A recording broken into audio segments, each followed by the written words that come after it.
I can live safely in Mexico. You can live safely in Mexico so long as you follow a few rules. It's totally cool if you know a member of the cartel and you know that he is one. However, if you identify him as such publicly, they'll be identifying your body. Number 2, you absolutely do not compete with the cartels.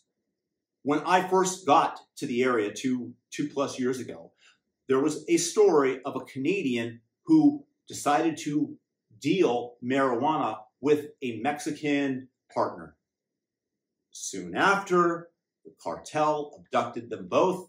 You can find the Mexican today in a shallow, unmarked grave somewhere in the mountains, and the Canadian was beaten for days and is only alive due to his foreign passport. Rule number 3, thou shalt not criticize the cartel.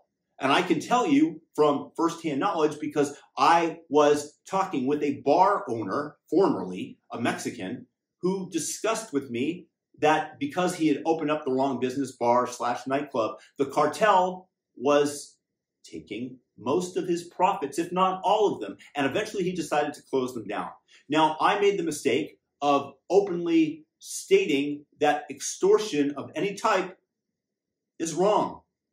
I don't like the mafia doing that to local businesses. I don't like the cartel doing that. I think that that inhibits competition and people from going out there and wanting to create new businesses. And it's one of the reasons that I never created a business openly in Mexico other than online.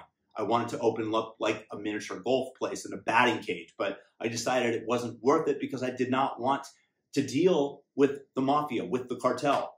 But stating this openly at that time and criticize them brought over another dad who calmly whispered in my ear that there are members of the cartel who also, their children attend the same school as our son when we were at the soccer practice, and that I should never, ever state such things aloud.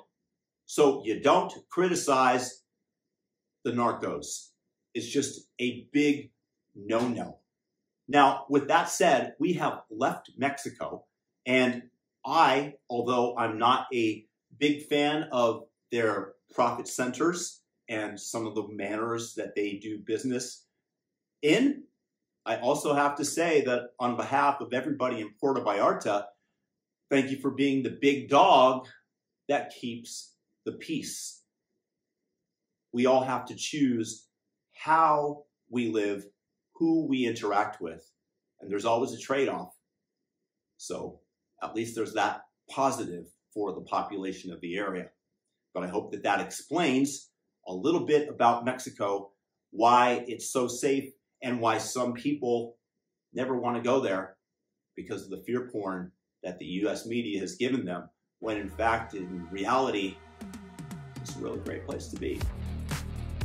Let me know your thoughts in the comments. Thumb up the video, subscribe if you got something out of it. Peace.